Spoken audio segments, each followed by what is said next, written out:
Hello guys, welcome back to my channel. তো আশা করি তোমরা সবাই খুব ভালো আছো, আমিও খুব ভালো আছি। আজকে পুজো ঘরের থেকে ভিডিওটা শুরু করলাম। আজকে আমার ছাদ বাগানে অনেক ধরনের ফুল ফুটেছিল, তো ভাবলাম যে তোমাদের সাথেও এগুলো একটু শেয়ার করি। তার জন্য তোমাদের সাথেও ঠাকুর ঘরের থেকেই ব্লগটা শুরু করলাম। তো এখন আমি পুজো করছি, তাহলে চলো আগে পুজোটাই সেরে নিই।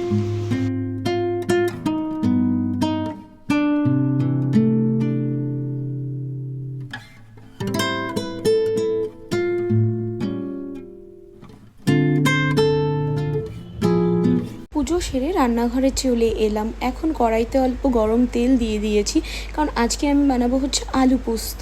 তার জন্য আলুগুলোকে আগেই কেটে রেখেছিলাম, কাটার পর এখন একটু আলুগুলোকে ভাজা করে নেব। আলু ভাজার সময় এখানে আমি কোনো হলুদ অ্যাড করব না, শুধু অল্প পরিমাণ লবণ দিয়ে দিব। তারপর আলুটা যখন ভাজা হয়ে যাবে তখন আলু ভাজাটাকে উঠিয়ে নিব। আর তারপর কড়াইতে আবারও তেলের মধ্যে কালো জিরা ফোড়ন দিয়ে পোস্ত বেটে রেখেছি। এই পোস্ত বাটাটা আমি একটু লাল লঙ্কা দিয়ে বেটে রেখেছি। তারপর এখন পোস্ত বাটাটা দিয়ে একটু ভালো মতো করে এটাকে কষাবো তেলের মধ্যে। যখন কষে যাবে তখন এটার মধ্যে একটু হলুদ অ্যাড করব, তারপরে এটার মধ্যে একটু কাঁচা লঙ্কা অ্যাড করে দিব, তারপরে সামান্য পরিমাণ একটু নুন দিব, যে যার যতটুকু। তারপরে যখন মশলাটা একটু ভাজা ভাজা হয়ে যাবে হালকা একটু জল দিয়ে এটাকে আবারও একটু কষাবো। যখন পুরোপুরি মশলাটা কষে যাবে আলু ভাজাটা এটার মধ্যে অ্যাড করে দিব। তারপর আলু ভাজার সাথে এপিট ওপিট করে একটু কষানোর পর পুরো জল দিয়ে এটাকে একটু বয়েল হতে দিব। তারপরেই আলু পোস্তর তরকারি রেডি। আলু পোস্তর রেসিপিটা খুবই ইজি। তো দুপুরবেলা রান্নাটা করে একবারে লাঞ্চটা সেরে নিলাম। তো এই জন্য একটু তাড়াতাড়ি করলাম, কারণ এখন একটু বের হব। তো চলো আগে রেডিটা হয়ে নিই, তারপর আবার ভিডিওটা কন্টিনিউ করছি। রেডি হয়ে একটু বের হচ্ছি। অ্যাকচুয়ালি আজকে এখানে বাসন্তী পূজা হয়, তো বাসন্তী পুজো উপলক্ষে আজকে দশমী। তো সেজন্য আমিও রেডি হয়ে বের হয়ে গেলাম। তো চলো একবারে পূজা মণ্ডপের ওখানে গিয়ে ভিডিওটা কন্টিনিউ করছি। তো পুজো মণ্ডপে তো চলে এসেছি, মাকে অলরেডি আসন থেকে নামিয়ে এদিকে নিয়ে এসেছে, কারণ এখন সবাই মাকে বরণ করবে।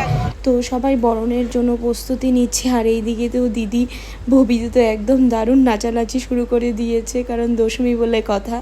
আর এইদিকে সব সিঁদুর খেলা হচ্ছিল। আমি জানতাম না যে এখন হবে, না হলে আমিও সুন্দর শাড়ি পরে যেতে পারতাম মাকে বরণ করার জন্য। আমি ভেবেছি হয়তো আগেই হয়ে গেছে বরণ করা, তো আমি গিয়েই দেখলাম যে তখনই বরণ হচ্ছে। কিন্তু খুব আজকে বরণের সময়টা সবারই অনেকটা দুঃখ লাগে। এই এতদিন ধরে পুজো আসবে নিয়ে একটা আলাদাই প্রস্তুতি চলে। তারপরে যখন মায়ের বিদায় বেলা, এটা একটু কষ্টকর ব্যাপার। তো যাই হোক, বিদায় হবে, আবার তো আসবে মা নেক্সট বছর, সেটার অপেক্ষায় আবার দিন গুনবো। তো চলুন এখন এখানে সবাই মাকে বরণ করার পর এদিকে এখন সিঁদুর খেলা একটু পর শুরু হয়ে যাবে। তো ভিডিওটা তোমরা কন্টিনিউ দেখতে থাকো।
তো নাচতে নাচতে মার যেখানে বিদায় হবে সেই ঘাটে সবাই চলে এলাম।